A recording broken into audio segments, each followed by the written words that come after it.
Okay. Hello, internet family, Anjanette speakers, YouTubers, Facebookers, Twitterverse, and everyone in the internet who will be hearing this podcast. So, today's podcast slash blog post is going to be part of a series that I'm starting called How Respectability Politics Kills Black Women. And today's topic is going to be the Erasure, ERASURE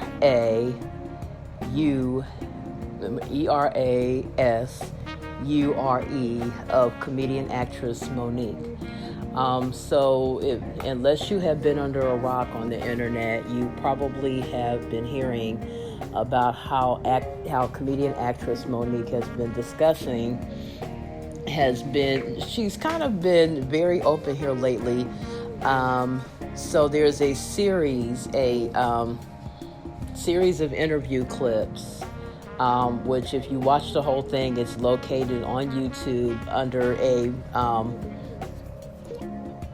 under a influencer called Comedy Hype. So she gave an interview, and she was asked to talk about a series of topics, and she talked about. She discussed her her being blackballed. Which she had went into before. So this whole thing started.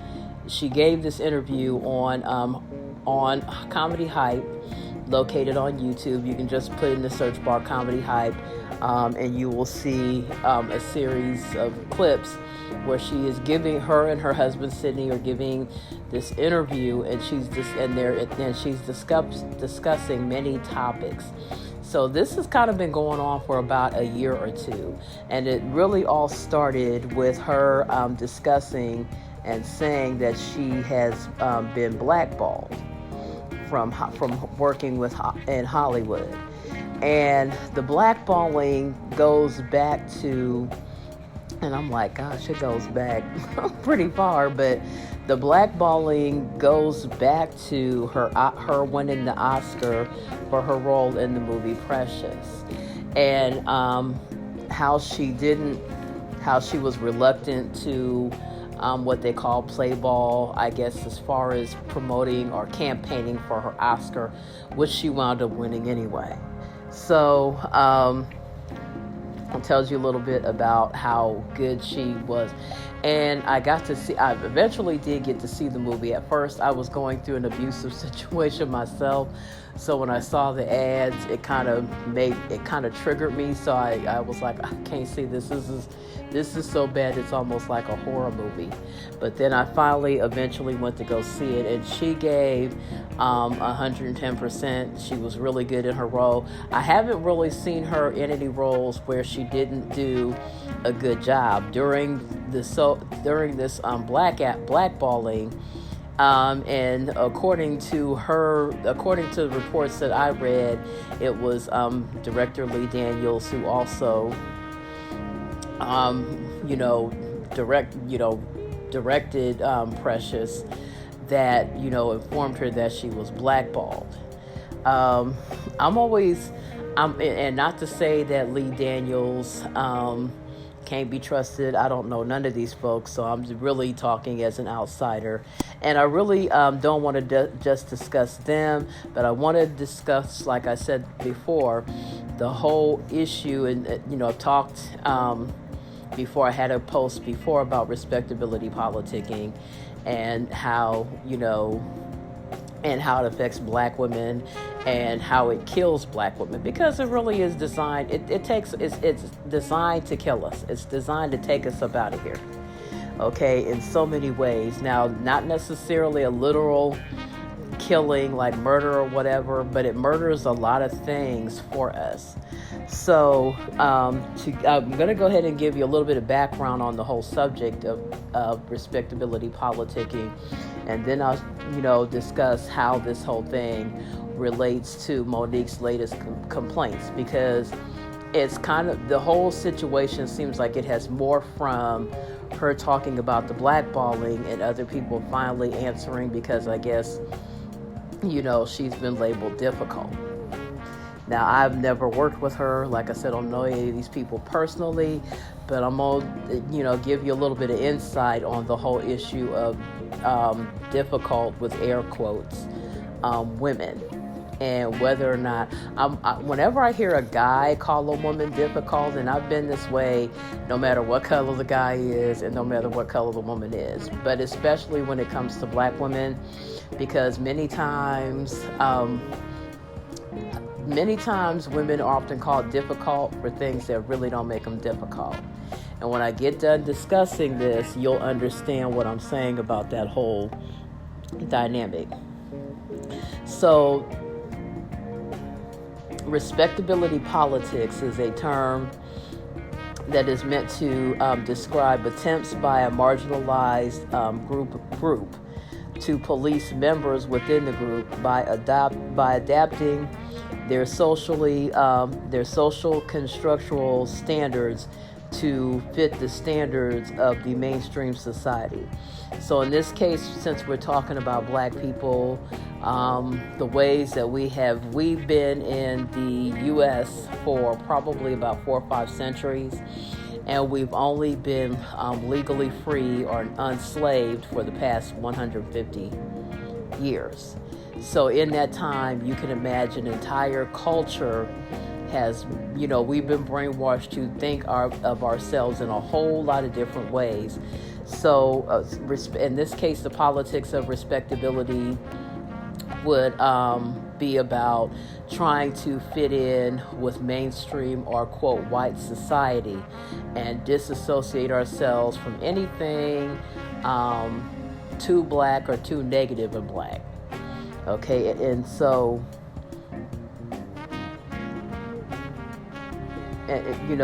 so really, and how it's really not been good for us, rather than challenge society's inability to accept differences. So I'm at the place in my life where I'm challenging racism more than I am trying to find ways to appeal to white society, because I see the deficits in trying to fit in. So the term was first coined by an award-winning professor named Evelyn Brooks Higginbotham. She is a professor at Harvard. She teaches African American Studies, African American Religion, and Victor S. Thomas Professor of History and African American Studies at Harvard.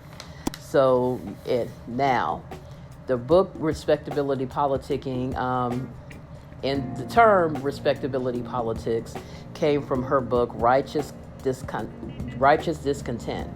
the Women's Movement in the Black Baptist Church from years 1882 to 1920. And this book was written around 1991 to 1992.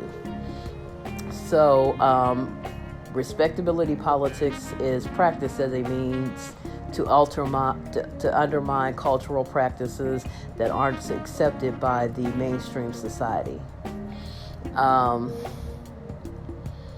That could be anything, to be perfectly honest with you, as it pertains to black women, such as wearing our own natural hair. Anything that is deemed by white society as too different or too black or too, and I'll explain the whole thing with natural hair.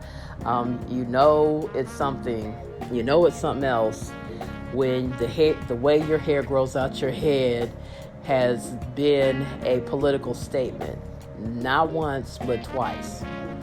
Once back in, I'd say, around the 60s or 70s, when we were wearing naturals, or what we called afros, and it was a political statement. And once again, we're in the new millennium, and our hair is still being touted as a cultural statement. And it's kind of that way for black men, but it's even more of a challenge for women. And one of the reasons is because of what they call intersectionality. not only is there a premium placed on women being physically beautiful, but also a certain type of physical beauty. So it's a way of saying there's only one way to be beautiful, and that way is to look as white as possible, either by straightening your hair, lightening your skin. I'm seeing a resurgence here lately of a lot of actresses and women in entertainment whose skin seems to keep getting lighter. And it's really scary because lightening can be very dangerous. I mean, you're talking about endangering your health for the sake of trying to appeal to a certain standard of beauty that really will never obtain naturally, instead of embracing, for one thing, the healthy aspect, which would be to leave your skin alone. And, bleaching, there's just so much there, and I can cover that in another segment. Is oftentimes used to distance themselves from anyone who appears to fit the negative stereotype. So whenever I think about that, I don't know, whatever age you are when you're listening to this, there was a movie back in the 80s when I was younger called A Soldier Story. And in this movie, excellent movie, by the way, I highly recommend seeing it, even all these many years later. And in the story, there is a sergeant who is riding another member of the platoon that they're in. So the guy that he's riding, like he's real jerk, but he's a black sergeant, and he's like really strict with the black guys, and every time he gets around the white guys, he kind of coons a little bit, which was not that uncommon back when racism was at its peak, pretty much. So there was one guy in there that he really couldn't stand. And the guy was a real good-natured guy, just, kind of country, just a good-natured country boy, liked to sing, and, a lot of people would have called it shucking and jiving, but he was just, being himself. He was just, he got along well with the white officers. He got along well with all the black guys around him. He was just a, good-natured country boy, loved, joking around, real jokester, good nature, playing, play music, and how he survived, their racist conditions. Because you also have to realize that at one point, our men were not allowed to participate in the military for a long time. So, if you want to look it up for free. But yeah, so. It was in the early days of black men being able to even participate in the military. So this sergeant pretty much kind of made himself shine by being extremely harsh with, his platoon, the guys that he was assigned to. He was just a real jerk to them. And he really, had a thing against this guy because he viewed this guy as fitting the stereotype of shucking and jiving and all this other stuff. So he just, he rode them hard, but he would ride him even harder.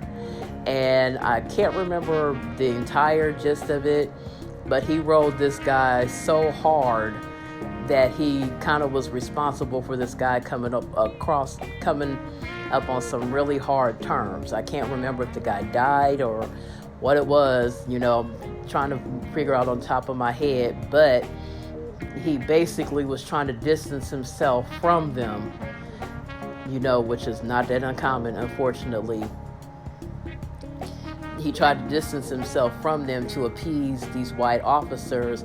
At the same time, like I said, he rode them hard, but he rode this guy even harder. So, let me see here. So basically, if you're a woman, even though these are men I'm describing, so if you're a woman, you may, go overboard to be seen as prim and proper so that you can override the stereotype of the black Jezebel. or, void being, which has been around for centuries and unfortunately got its genesis out of the practice of raping, white slave masters raping their black or having black bed wenches or black mistresses, and many times the relationships weren't consensual. You're talking about a real imbalance of power because she was not even seen as a person, she was seen as property, that they could do whatever they wanted to do with her. And so that morphed into the Jezebel because, she likes what, how do most rapists rationalize their behavior? They pretend that their victim likes what they're doing to them. And so, when I post this, I'll also be posting it on one of my blogs. So you'll probably see a link that goes to the whole Jezebel spirit, which is a paper of mine, but also a post. And I discussed the whole animalistic descriptions that are oftentimes applied to black women in that way. So, even though the behavior is more of a defense mechanism to deal with slavery, to deal with oppression, to deal with racism and classism, which is another form of intersectionality, because you're talking social economic status as well as racial ethnicity. So we found that even though, and it's almost a real weird type of Stockholm syndrome. And if you know, Stockholm syndrome is a form of survival in which the hostage deals with the situation by identifying with their captors. So you take, a nation basically within a nation, because you're talking about a culture that has been taken away from their own culture, been in a country for probably about 4 or 5 centuries, only been free for maybe about 150 years, and now it's almost like trying to find your way back. But one of the ways that you adapt or get used or survive the situation is by, assimilating with the greater culture. And really doesn't promote respect. In fact, it just more or less kind of makes your situation worse, because it's almost like you need to distance yourself away from who you are as far as you possibly can. And it can promote bad mental health, because the stress from all of that is enough to make you break down.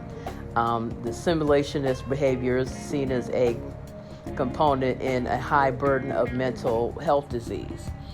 I was thinking earlier, I remember, if anybody wants some information on something like that, 2 books came to mind as I was looking, researching this, and one of them was Black Rage.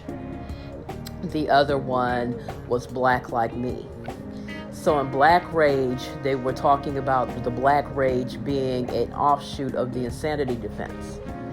And so, if you are not guilty by reason of insanity, basically, or temporary insanity, in legal terms, in criminal law, it basically means that at the particular time you committed a particular act, you weren't in your right mind, so you couldn't be held accountable for your actions. Now, the problem with the insanity defense, and many people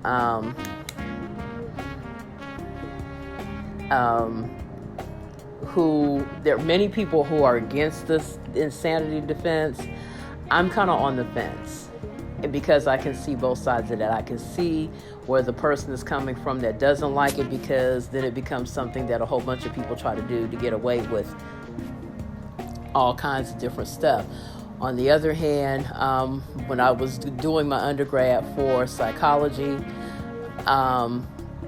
one of the things we found out is that people who actually can get away with pleading insanity usually wind up doing more time than if they'd have just went ahead and served their original sentence. So it is very difficult to prove insanity. And so, the flip side of black rage is the flip side of black rage is a episode of Law and Order SVU that I saw one time, where someone was trying to say that they couldn't be held responsible because of them being white supremacists and being so bound with rage and racism. The problem with either one of these defenses is if you they later on in the episode measured extreme anger on the brains of different subjects, and they found that different things trigger different people. So just because somebody was raised to be white supremacists, you probably would have a better defense with that going with black rage, simply because while a white person chooses to be a part of a white supremacist group, black people haven't chosen racism. This is something that we've just had to deal with, so we haven't really been able to escape it. Okay, so the other book is Black Like Me, and Black Like Me is the story of a white guy who took some pills to darken his skin and make himself black so that he could, I think he did it over a period of I can't remember how long a period it was, but he did it, and he got through the experience, and it really was a real eye-opener for him, because he got to see the stress that racism causes. And so there are, there's even been ties between racism and hypertension and different types of physical illnesses that are predominant within the black community because of the stress associated with it. So it's no plaything. So one other thing that, one other construct that comes under respectability politicking is encouraging integration into white middle class communities to escape racial injustice, which, good luck with that. Because if you are already dealing with racism as a function of being a part of the black community, putting yourself in a sea of white, trust me, does not help. It really doesn't. Many people try to say that money is an equalizer. Yeah, only if you are 100% perfect 100% of the time. At the moment that you have a mess up, you find out what side of that fence you're really on. Using education to overcome negative stereotypes about your ethnicity, which can result in classism against other black people, because you begin to look at them like, why can't you get your blank stuff together? Causes women to abide by rules of femininity, stereotypes of what it means to be feminine. Now, how this relates to black women, it causes us to try to overcome stereotypes by squashing our emotions, which, as any mental health professional can tell you, is really bad for you. And it can, like I said, lead to all kinds of physical ailments because you're not able to express yourself. So it causes black women to stifle anger and not defend themselves, even when they would be within their rights to do so, because you're trying to avoid the stereotype of being angry or bitter. And so you don't want to be, it's almost that little demon that says, you don't want anybody to think that you're bitter, do you? And it's like, and so in order to avoid that, you just stifle everything and stuff your feelings, which can also lead to problems with your weight, because when you stuff your feelings, how we typically stuff them? We stuff them with food. Okay, constantly faced with going through extremely harsh situations without support. Many times people have brought into the whole stereotype of black women being mules, which a mule can be a beast of burden, which means you're not only carrying all your stuff, but you're also carrying the troubles of the world, almost. And unfortunately, that can lead to people thinking that you should be just so grateful to, breathe the same air as some of them do. And this is not just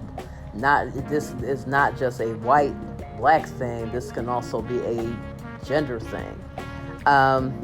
Encourages staying in situations that are abusive and dangerous, which can be a function of also many religious teachings as well. So hold on for just a moment here. Okay, I had to pause for just a moment.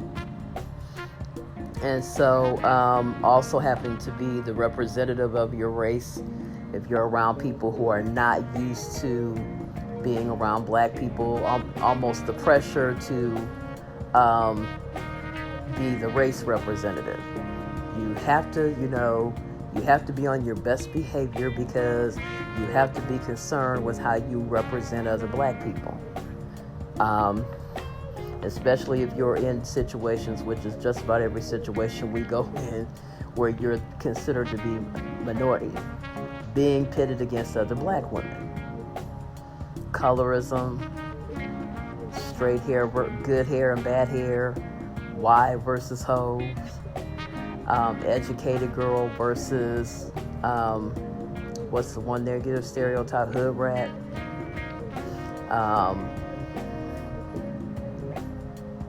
You name it. Deep versus not so deep. You just name it.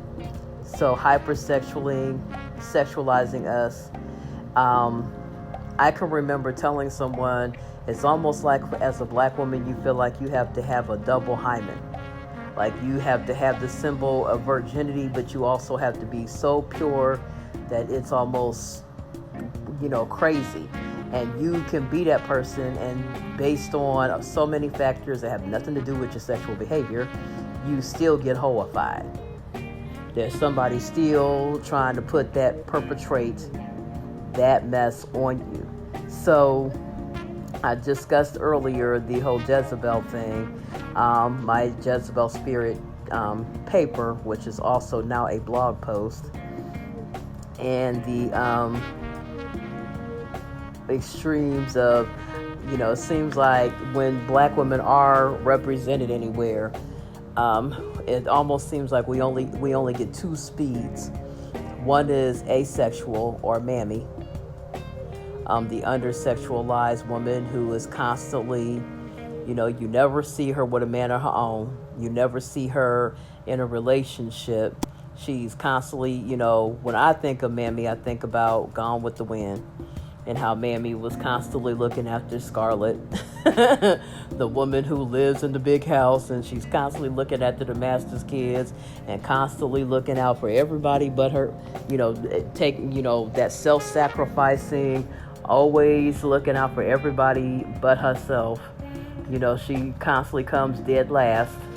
You never see Mammy with a man. You never see Mammy, and, always, overweight. Which, believe it or not, overweight women do get busy.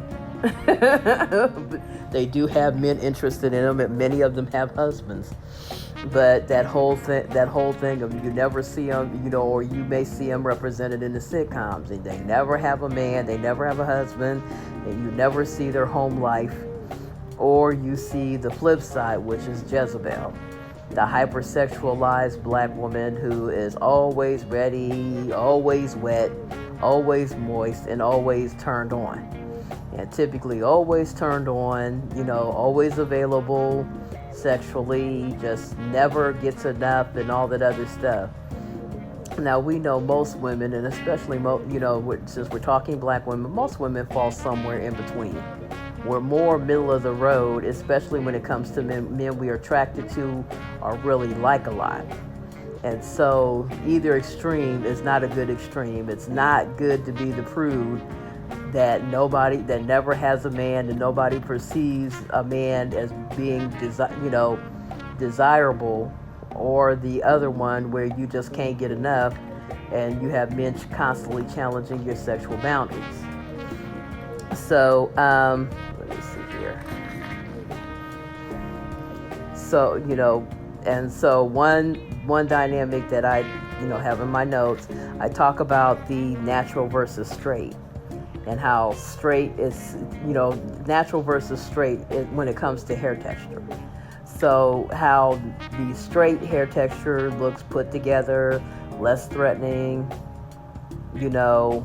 more professional.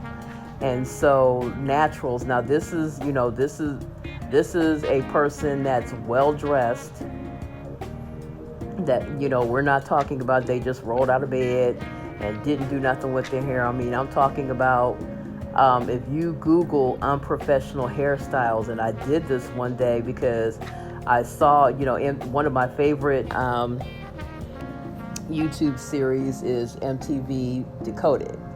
I think she does an excellent job of, the breakdowns of different, she discusses many, many topics, but she also talks about the whole natural hair movement. And she talks about how when you Google unkempt or unprofessional hairstyles, we pretty much take up, on an image search, it's mostly us. It's mostly black people. But if you put in professional, or let's say you just put in beautiful, mostly white.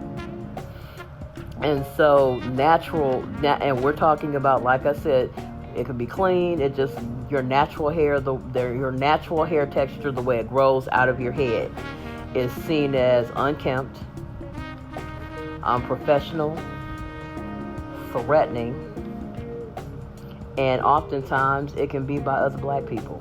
It isn't always white people who are putting this on us. And I can remember, I had this one white lady in my office laughing one time because I said, to be perfectly honest with you, half the time I don't think white people know what our hair is supposed to look like.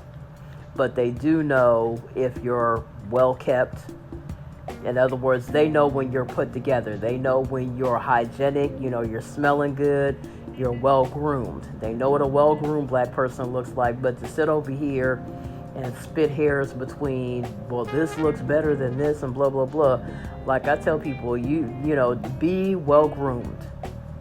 Be well groomed, be clean, be put together, have the ability to discuss, the job at hand, show them that you're skilled and you don't have any problems. Here lately, most of the backlash against natural has been coming from within our own community, which is really, really sad and shows just how well we've been groomed into seeing ourselves as unattractive. And so now, how does this relate to MoNique's Erasure or blackballing?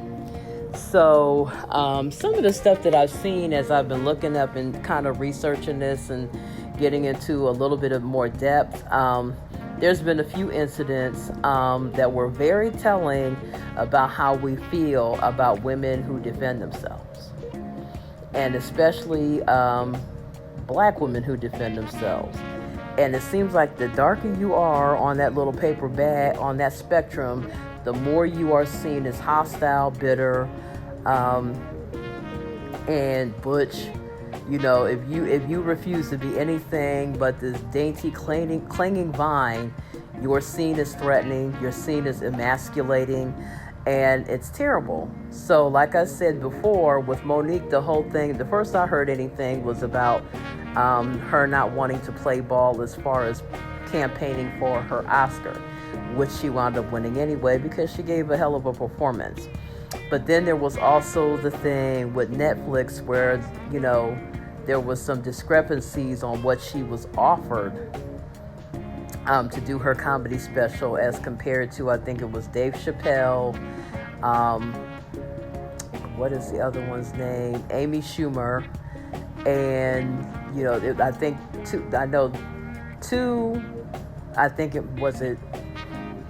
was it Kevin Hart? I can't remember, but I know Amy Schumer was one of the people. And just recently Netflix offered Eddie Murphy $70 million to do his special. Now, when I looked and I saw the figures and I saw that they barely offered her like six figures, and I'm like, they couldn't even offer $1 million. I'm like, dang, that's cold.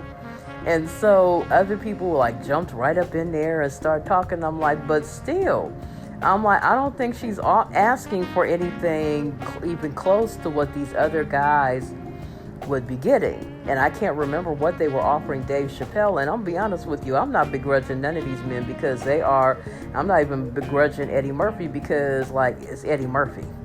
You know, he gonna be worth every dime that they offer. And so I remember commenting on another comedian's Facebook page, or maybe it was his Instagram, and I said, well, would you have took that money? And I never got no comment back. So, and that comedian wound up with a special. I'm not going to say no names. And so I'm like, and so somebody else was, fell for the Kool-Aid. And I'm going to tell you what the Kool-Aid is. When somebody, they look up and they see, well, Tiffany Haddish got this, that, and the other. So, whatever. And I'm like, because they just got some bad publicity. MoNique generated them some bad publicity, and so rather than come off as being racist and sexist, the next black female who they were considering for a comedy special got her asking price. So if nothing else, MoNique, gave them some black because she also, because Wanda Sykes even came forward and said that, she was offered a comedy special by them, and she was also, kind of shortchanged. And so I said, yeah, but I'm like, for everything that she's done, that I'll say this, I will tell a few stories to give you some, but anyway, so there's that, there's the blackballing, and then there's that where she was, calling for a boycott and everything, which, it wasn't really enough to make me boycott, but I still understood where she was coming from. So I still kind of caped for her anyway, even though I didn't necessarily participate. I still understood and stuck up for her anyway. And you'd be surprised at the number of people who, felt like, well, she should have took that low money anyway, or she should have done. I'm like, I could see if she was some of the other lesser known ones, but she's not lesser known. And so, so there was that whole thing. And so now there's the whole thing, where she's complaining, she had already did a comedy show, and they showed a clip where she told, Lee Daniels, Tyler Perry, Oprah Winfrey, and different other people, that they could suck her dick if she had one. And so, I'm not going to call. And so when I heard this, I was like, okay, it sounds like the stuff is hitting the fan. I think she's doing what people do when, like I said before, what I think is interesting is the reaction to her saying anything. I'm like, now, she'd have been any other actress and was saying anything. I'm like, I've noticed that people are still talking about her like she's still heavy. Like, there's still some people who haven't recognized that this woman dropped 100 pounds and everything. So I kind of wonder how much of this backlash is, has tints of colorism, maybe even a little bit of weight discrimination, maybe a few other things. And I can remember, I'm going to tell a couple of my own stories, and I'm going to give you an idea of where I'm coming from on some of the backlash. So I was attending a church, and we were given some scriptures to go over for a cell group, because we had cell groups, and we met at different people's homes. So I noticed the scriptures. I always like to go over the scriptures before I, teach. I was supposed to teach that evening, so I was like, okay. So I asked one of the other ministers, a woman, I said, is this scripture supposed to go? I'm like, is this scripture supposed to go with this? Because I'm like, this doesn't look like it matches for the subject at hand. So she went to our pastor, and she found out that, it actually did match. It was supposed to be a different scripture. And so she went and she made the announcement. And so she said, the actual scripture for tonight's cell group is, and she said, it was noticed by none other than Anjanette. And so I was like, okay, well, I wasn't really trying to get attention from myself. I just wanted to make sure that we were studying the right thing. Anyway, from that time on, for a period or season, I kept getting, darts thrown from over the pulpit from this pastor, and continued to keep being labeled as a know-it-all and all of this other stuff. So I remember thinking, okay, let me pray about this, because I'm starting to get heated and, I'm about ready to blister somebody with my mouth. And so I was like, what in the world? And so the Holy Spirit was more or less like chauvinism. He resents the fact that a woman, even though your motives were pure and you weren't trying to upstage him and you weren't trying to make him look bad, he's upset with the fact that a mere woman would dare notice a mistake of his and call him on it.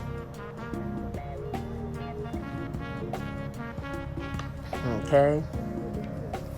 Now, another story that I have, and this came, I remembered it as I was writing all this out, preparing for this podcast. I was in a salon and we were, joking situation. All of us were throwing jokes back and forth. And one of my regular customers, her son, we were back and forth. And so I was teasing with him and he called me a butch. Now, at that particular time in my life, nothing about me said butch.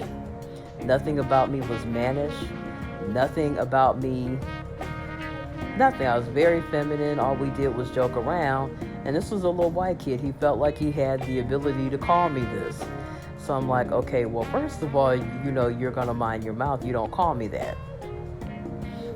But basically the hint was, once again, that unfair stereotyping of black women. You're loud. You're not bucking down to me. You're not recognizing my white superiority or my male superiority, or both. So that's, like I said, as it pertains to MoNique, as I continue to follow this saga, because I'll probably continue to follow it a little bit and pay attention to it. But I think it's all starting to come to a head with this interview with, when I was hearing the things, sound like she had bottled. It almost sounds like, thank you, Holy Spirit, like a lot of stuff that had been bottled up from way back when she first started working with this group of people. And now it's all coming to a head because now she's starting to blast Oprah Winfrey. And I didn't know, I guess there's been some history there for a while, especially since her people appeared on the Oprah Winfrey Show. I think it was like the last 2 seasons of the Oprah Winfrey Show. And they discussed the fact that one of her older brothers had molested her. And so I wasn't, she is now saying that she had asked Oprah not to have her mom on there. And she said she had this long talk and that Oprah went ahead and did what Oprah wanted to do anyway. So I don't really have a side except to, like I said before, she's also now come out and said some things with Whoopi Goldberg as far as their discussion on The View. She's made, she's kind of been making the rounds here lately, discussing some of the things that she's been, saying in the press or on different shows, and especially different interviews that she has done. And so I'm not one of those I'll pray for you type people, because I just think it's real sanctimonious to say, well, I think we need to pray for our sister. That just sounds like let's just push it under the rug. I think there's a little more going on there, but it sounds like a whole lot of stuff that's been pent up for quite some time. And I don't know what the actual match that got lit.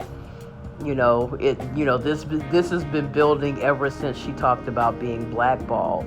I'm hoping that whatever, needs to be done can be done. Because I'm like, well, it's just been something else. But I do smell the politics of respectability behind some of the responses that are, coming along with this. I think some people don't understand. I know I've been, dealing with a whole lot of, stuff with my own self, because I was a local denomination.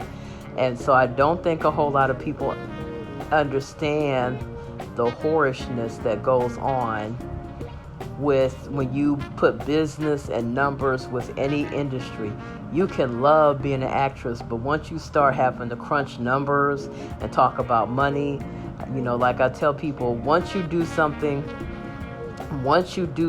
that you love and it becomes how you make your money, the whore shows up. And so, you may be wondering, well, who is the whore? Well, I'm not calling her nothing. I'm talking about the whole business I'm talking about the whole business entity that shows up. When I began to do hair for a living, I always liked doing hair even when I was a kid. But once I got into the hair business, you'd be surprised at how much guff a lot of people feel like you're supposed to take in order to get next to some greenbacks. And you'll be surprised at, how many people will encourage you to play certain games, even if the game goes against something that you believe in. And so I think a lot of times, we get into certain industries doing something that we love, and the realness of what happens when the numbers crunch shows up. And people start making demands on you, and you're like, well, wait a minute, you didn't tell me that this was part of that. And so I've heard terms like calling her uppity. I'm like, nobody ever seems to ever hear uppity except us. Like I said before, if a woman stands up for herself, she's a butch, she's emasculating, she's bitter, she's all of these different things. Like, how dare you challenge the powers that be? How dare you challenge a male? How dare you, like you don't have to put food on your table just like they do. And if you're going to be in business, you can't afford to be soft. If this is how you make your money, not only do you have to watch out for the whore, you also have to watch out for the pimp. You have to be on top of your game, simply because this is now what you're doing for a living. So you have to make sure that you're being paid appropriately. You have to make sure that your money's right. And many times as a woman, when you decide to have enough backbone to stand up for yourself and decide, okay, this is what you're not going to do to me. This is how you're not going to play me. This is how you're not going to pay me. This is how you're not going to do me. You get challenged. And many times the way you get challenged is by being called uppity, being called bitter, being called butch, being called bitch, being called all these, being challenged as, know-it-all or this, that, and the other, because they don't expect for a woman to stand up to them. They don't expect a woman to be that business savvy. They don't expect a woman to be able to stand up for herself and stand up for what's right. I said, I thought recently about her going on Steve Harvey. And, the interview there, I didn't get a chance to look at it in its entirety. But a lot of people, there was some backlash because most of the backlash was against Steve, because he made a remark to the about the best thing that you can do for poor people is to not be one. And so I said, I understand the whole issue, which also smacks of respectability politicking, because like we said before, respectability politicking has to do with trying to distance yourself against, a negative that may be something that somebody associates with your whole community. So many people have it's not about being black, it's what you associate black with. So if you associate black with being poor, being hood, being ghetto, all terms that have to do with a low socioeconomic status, guess what you're going to do? Distance yourself. And so I was like, well, I can understand at one point you probably have to get a little bit away from your former associates so that you can get a sure footing. I said, but I don't think it's the people in this hour, especially with this administration, which I'm still boycotting this presidency. I don't think at this time period that as a people, we can't be a monolith because we're too different and diverse. But what we cannot afford to do is distance ourselves. Distancing ourselves from one another has never helped us in the past. It just hasn't. And I can understand, her, like I said before, this is now what you do for a living. So you got to defend yourself against the hoe. You got to also defend yourself against the pimp because they out there. And so, I think I'm going to make this one. I think I'm going to make this into more than one, but it will be available on my Anjanette Speak blog. It will also be available on my YouTube channel. This is also going to be on my podcast, Anjanette Speak on Anchor. But I'm going to go a little bit more into this subject and discuss this a little bit further as all of this unravels. But I hope that I've done a pretty good job of teaching this so you can see so that you can see how respectability politics gets in there. Because many times, the whole censoring you if you don't want to play the game, censoring you if you don't want to play along with their politics, she gave an interview where she talked about the casting couch and how this felt like, the whole casting couch dynamic. And if you know anything about the casting couch, it's about playing ball sexually so that you can get different roles and different parts. And it's really an abuse of power. So I'm going to probably make this one a two-parter possibly as I get more into it and everything. But this is definitely going to be a series because I think it's a series that I think it's a subject that needs to be talked about. Does distancing yourself from your own people help you? And I don't think it does. However, I also don't think that it should be an excuse for you to underachieve either. You have to, one of the things I keep stressing is love yourself black. So, and I think with the next one, I'm going to explain what it means to love yourself black, which I thought I had talked about that on a prior blog post that I recorded, but I am going to talk about that a little bit more. So anyway, this is Adam's Rib signing on this particular blog post.